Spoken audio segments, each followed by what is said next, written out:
तो Sardar Singh convent college की online कक्षाओं में सभी छात्रों का स्वागत है। मैं प्रेम कुमार आपको विषय हिंदी के अंतर्गत संधि प्रकरण आज पढ़ाऊंगा। इससे पहले भी मैं एक वीडियो जारी कर चुका हूं जिसमें मैंने आपको बताया था कि संधि के मुख्य रूप से 3 भेद होते हैं। नंबर 1 होती है स्वर संधि, स्वर संधि। नंबर 2 व्यंजन संधि,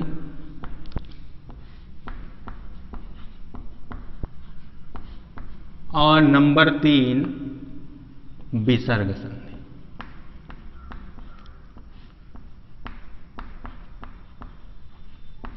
इनके विषय में हम आपको संक्षिप्त जानकारी देंगे क्योंकि ये कंपटीशन के लिए जरूरी है, लेकिन आपकी कक्षाओं में इनसे कुछ पूछा नहीं जाता है, लेकिन फिर भी जानकारी के लिए हम आपको बताएंगे। तो स्वर संधि का मतलब ये होता है जब प्रथम पद का अंतिम अक्षर स्वर हो और प्लस इधर दूसरे पद का या शब्द का पहला अक्षर स्वर हो, दोनों तरफ जब स्वर हो और स्वर के मिलने से स्वर में जो परिवर्तन हो जाए उसे स्वर संधि कहते हैं। जैसे रमा प्लस ईस। अब यहां देखिएगा कि ये बड़ा आ है यहां पर अंतिम अक्षर, और इधर प्लस में ई है, बड़ी ई है, ये भी स्वर है। तो इन दोनों के मिलने से बड़ा आ और बड़ी ई, इन दोनों के मिलने से ए बन जाता है। तो ये जब जुड़ेंगे तो बन जाएगा रमेश। तो विकार जिसमें होता है, ध्यान रखना ये होता है, कभी कभी पूछता है कि जब स्वर का स्वर से मेल होता है तो उसे कौन सी संधि कहते हैं, तो स्वर संधि कहते हैं। इनके कई भेद होते हैं, स्वर संधि के भी कई भेद हैं, व्यंजन संधि के भी कई भेद हैं, और विसर्ग संधि के भी कई भेद हैं। तो आपको समझना यह है कि स्वर प्लस स्वर, चाहे जो स्वर हो, दोनों तरफ स्वर होने चाहिए, और दोनों स्वरों के मिलने से अगर स्वर बदल जाता है किसी दूसरे स्वर में या किसी दूसरे व्यंजन में तो उसको स्वर संधि कहते हैं। ठीक इसी प्रकार व्यंजन प्लस स्वर या स्वर प्लस व्यंजन या व्यंजन प्लस व्यंजन अगर मिल जाते हैं तो उसको व्यंजन संधि कहते हैं। और अगर विसर्ग प्लस स्वर अथवा व्यंजन मिलता है और जब विसर्ग में परिवर्तन हो जाता है तो उसको विसर्ग संधि कहते हैं। यानी वो उदाहरण जो होगा वो विसर्ग संधि का होगा। तो ये संक्षिप्त जानकारी थी आपके लिए। आपके कोर्स में जो संधियां हैं वो स्वर संधि के अंतर्गत प्रथम संधि है दीर्घ संधि। पहली संधि कौन सी है? दीर्घ संधि। दीर्घ संधि। अब इसका सूत्र देखिएगा आप, इसका सूत्र है अकः सवर्णे दीर्घ। अकः सवर्णे दीर्घ। हम यहां आपको सिर्फ समझाएंगे यह संधि। इसके बाद इस वीडियो के साथ साथ आपको एक पीडीएफ भी मिलेगी जिससे आप अपना नोट्स आसानी से बना सकते हैं। यहां आपको सिर्फ इस वीडियो में यह समझना है कि इस संधि में कैसे क्या होता है। ठीक, तो हम इसी सूत्र से आपको परिभाषा निकालने का बताने का प्रयास कर रहे हैं। देखिए अकः लिखा है, अकः का मतलब होता है एक प्रत्याहार होता है अक, जिसके अंतर्गत आ ई या बड़ी ई, ऊ या बड़ा ऊ, और ऋ, ये 4 अक्षर आते हैं। फिर सवर्णे। सवर्णे का मतलब होता है सवर्ण। सवर्ण, सवर्ण माने समान वर्ण, समान वर्ण। और दीर्घ का मतलब होता है बड़ा। दीर्घ का मतलब होता है बड़ा। ध्यान से समझिएगा, इसी सूत्र से इसकी पूरी परिभाषा बन जाएगी। ये कहना चाहता है कि यदि प्रथम पद का, यहां देखिएगा ये प्रथम पद मान लीजिए, यहां अंतिम अक्षर इसमें से कोई हो और इधर दूसरे शब्द का पहला अक्षर भी इसी में से कोई हो, क्योंकि ये कह रहा है समान वर्ण, यानी इधर जो वर्ण होना चाहिए वही वर्ण इधर होना चाहिए। जैसे उदाहरण के लिए विद्या, आलय। अब देखिए यहां पर प्रथम पद का अंतिम अक्षर, यहां पर देखिए प्रथम पद है ये या शब्द है ये, और इसका अंतिम अक्षर क्या है? बड़ा आ है। इसका अंतिम अक्षर क्या है? बड़ा आ, और इधर क्या है? बड़ा आ। ठीक, तो ये सवर्ण का मतलब ही यही है कि इधर जो वर्ण आए वही वर्ण इधर भी आए, यानी अगर इधर ई आए तो इधर भी ई ही होनी चाहिए, चाहे छोटी हो या बड़ी हो, इससे मतलब नहीं है। समान वर्ण का मतलब होता है एक जैसे दिखने वाले वर्ण। अगर दोनों तरफ किसी उदाहरण में आ रहे हैं तो आप समझ जाइएगा कि वो उदाहरण दीर्घ संधि का होगा। तो वही परिभाषा इसकी ऐसे ही बनती है कि आ, ई, उ और ऋढ़ के बाद यदि समान वर्ण आता है तो दोनों के मिलने से उसको दीर्घ आदेश हो जाता है। आप फिर से समझ लीजिएगा कि यदि प्रथम पद का अंतिम अक्षर आ, ई, उ और ऋढ़ में से कोई आता है और तत्पश्चात दूसरे पद या दूसरे शब्द का प्रथम वर्ण, समान वर्ण का मतलब यही है, प्रथम वर्ण भी वही आता है, जो इधर है वही इधर है, छोटा हो या बड़ा हो इससे मतलब नहीं है। यह ध्यान रखना कि चाहे छोटी ई, बड़ी ई या बड़ी ई मिल जाए तो भी बड़ी ई ही बनेगा, छोटी प्लस बड़ी ई मिल जाए तो भी बड़ी ई बनेगा, आ हो और इधर आ हो, चाहे छोटा छोटा हो तो बड़ा आ बनेगा, और बड़ा आ प्लस छोटा आ हो तो भी बड़ा आ बनेगा। ऐसे ही ऊ के संबंध में अगर दोनों तरफ ऊ आए, चाहे छोटा हो या बड़ा हो, दोनों तरफ अगर असमान आता है तो आप समझ जाइए कि वो उदाहरण किस संधि का है, तो वो उदाहरण है आपकी दीर्घ संधि का। ठीक, तो आप समझ गए होंगे परिभाषा इसकी कि प्रथम पद का अंतिम अक्षर यदि अक प्रत्यायनी छोटा आ या बड़ा आ, ई, उ इनमें से कोई आता है, उसके तत्पश्चात समान वर्ण आए, यानी आ के बाद आ आए, ई के बाद ई आए, उ के बाद उ आए और ऋढ़ के बाद ऋढ़ आए, तो दोनों को दीर्घ आदेश हो जाता है, बड़ा आदेश हो जाता है। अब आप शंका करेंगे कि सर बड़ा आ प्लस बड़ा आ, अब इसमें कैसे बड़ा होगा? तो आप ये समझ लीजिए कि बड़ा आ से बड़ा कुछ होता ही नहीं है। तो छोटा आ मिल जाए, बड़ा आ मिले, बड़ा आ बनेगा, क्योंकि अब इससे बड़ी स्थिति होती नहीं। बड़ा आ इसीलिए छोटी कक्षाओं में पढ़ते छोटा आ बड़ा आ, तो बड़ा आ से बड़ा कुछ होता ही नहीं है, इसलिए चाहे बड़ा आ प्लस बड़ा आ मिले तो भी बड़ा आ बनेगा, छोटा आ बड़ा आ मिले तो भी बड़ा आ बनेगा, छोटी ई प्लस बड़ी ई या बड़ी ई, तो बड़ी से ई ही बनेगा, उससे ज्यादा कुछ नहीं बन सकता।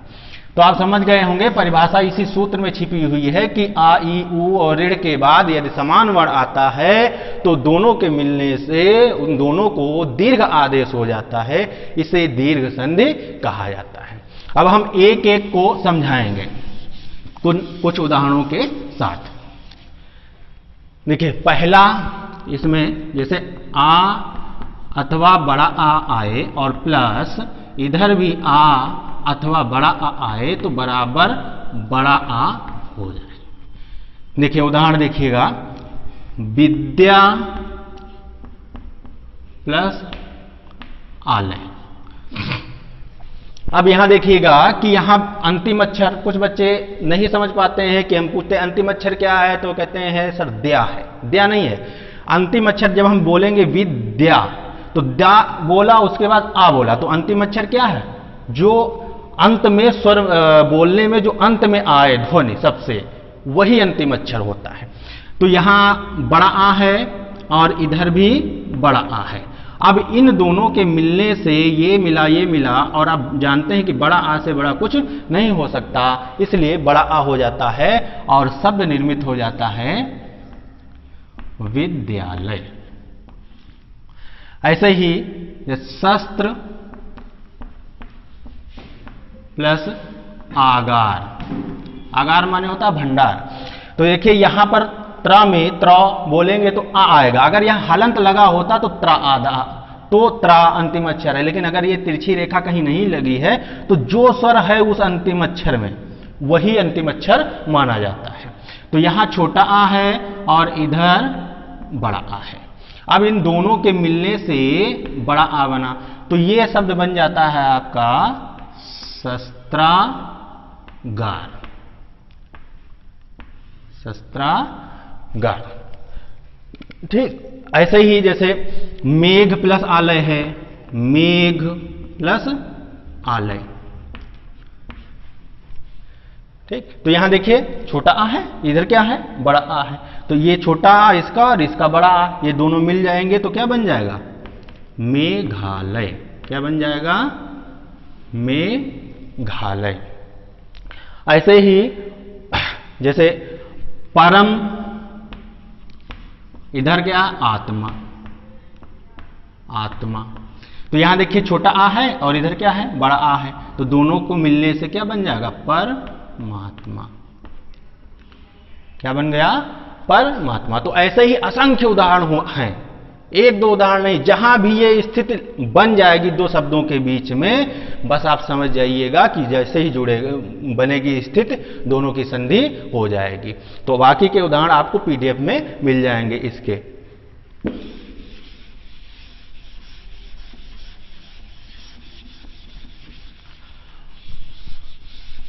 अब दूसरा देखिए, नंबर 2, छोटी ई अथवा बड़ी ई प्लस, जहां हम जोड़ना चाहते हैं, इधर भी अगर छोटी ई अथवा बड़ी ई में से कोई हो, यानी छोटी छोटी मिलेगी तो भी बड़ी ई बनेगी, छोटी बड़ी मिलेगी तो भी बड़ी, बड़ी बड़ी मिलेगी तो भी बड़ी ई होगा, क्योंकि इससे ज्यादा अक्षर नहीं है, इससे बड़ा अक्षर नहीं होता इस संबंध में।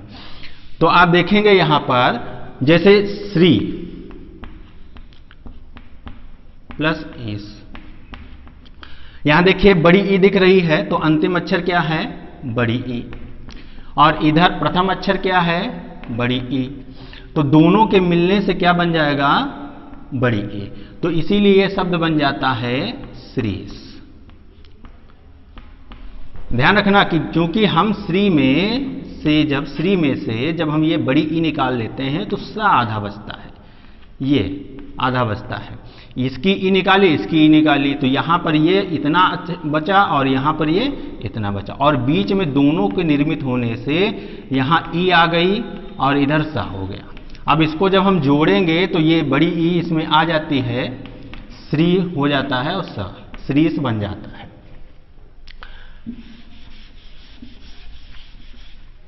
ऐसे ही अन्य उदाहरण में जैसे कापी प्लस ईस, यहां देखिए छोटी ई है, इधर से लगी हुई है इसलिए छोटी ई है, इधर बड़ी ई है, लेकिन बनेगा दोनों को मिला करके बड़ी ई है, तो बन जाएगा क्या, कपीस। ठीक, ऐसे ही है गिरी, ईस, तो क्या बन जाएगा, गिरीश। ऐसे है सती, इंद्र, क्या बन जाएगा, सतीन्द्र। ऐसे ही है सती, इच्छा, क्या बन जाएगा, सतीच्छा। तो असंख्य उदाहरण हैं इनके, आपको समझ लेना है कि दोनों तरफ एक समान वर्ण होने चाहिए, इधर ई हो तो इधर भी, इधर आ हो तो इधर भी आ हो, इधर ऊ हो तो इधर भी ऊ हो, तब दीर्घ संधि बनेगी, अन्यथा की दशा में अन्य संधियों में ये चले जाते हैं। अगर कोई और स्थिति बनती है तो उसके लिए अलग से नियम हैं। अब तीसरा आपको समझाते हैं हम,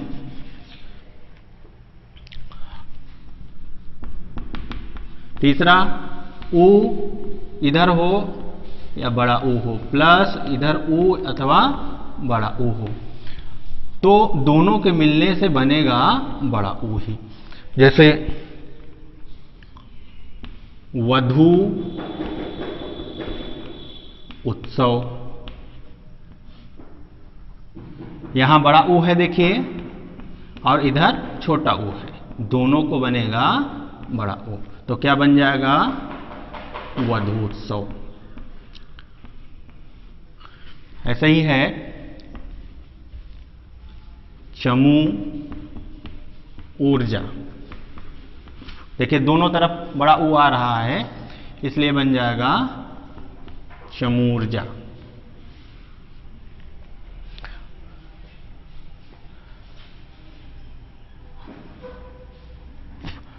आगे देखिए जैसे मधु,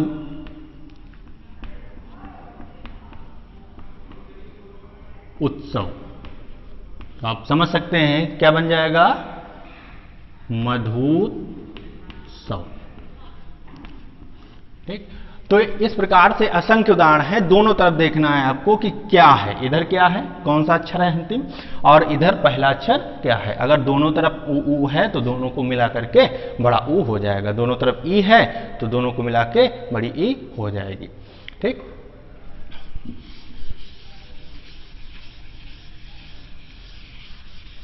लिखने की जरूरत नहीं है, हम आपको पीडीएफ प्रोवाइड करा देंगे, अभी आप केवल समझ लीजिएगा। अगला चौथा नंबर इसमें आता है ऋण का। बड़ा ऋण प्लस ऋण अथवा बराबर बड़ा ऋण। ध्यान रखिएगा कि ये अब ज्यादा प्रयोग में नहीं आता, ये जो बड़ा ऋण है ये प्रयोग में नहीं आ रहा है, इसलिए चाहे ऋण ऋण ऋण ही होगा, दिखाई ऋण ही देगा। जैसे मातृ प्लस ऋणम, ऋण, तो यहां देखिए ऋण की मात्रा लगी, यानी अंतिम अक्षर क्या है, ये ऋण है, और इधर क्या है, ऋण है। तो दोनों को, इन दोनों को मिलाकर जब जोड़ेंगे तो क्या बन जाएगा, बड़ा ऋण, ऐसे। लेकिन अब ये प्रयोग नहीं होता, इसलिए छोटा ही लिखा जाता है, मातृण, ऐसे ही लिखा मिलेगा। हालांकि इसको ऐसे भी लिख सकते हैं, लेकिन आपको लिखा हुआ कैसा मिलेगा, ऐसा, यही लिखा हुआ आपको मिलेगा। ऐसे ही पितृ प्लस ऋण, तो क्या बन जाएगा, ये पितृण।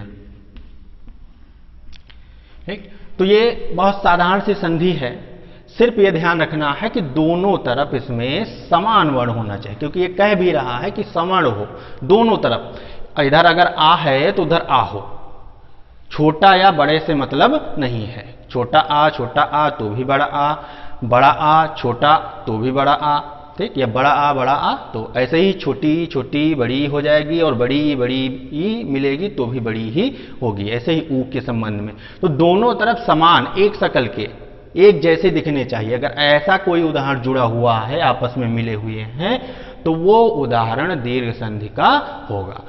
बस आज के लिए ये टॉपिक इतना ही रहेगा आपके लिए, और इसके साथ साथ आपको एक पीडीएफ दी जाएगी जिससे आपको नोट्स बनाने हैं, और बहुत सारा मटेरियल हम पहले भेज चुके हैं, उसको भी हम हो सकेगा तो पुनः भेज देंगे, और आप नोट्स तैयार कर लीजिए।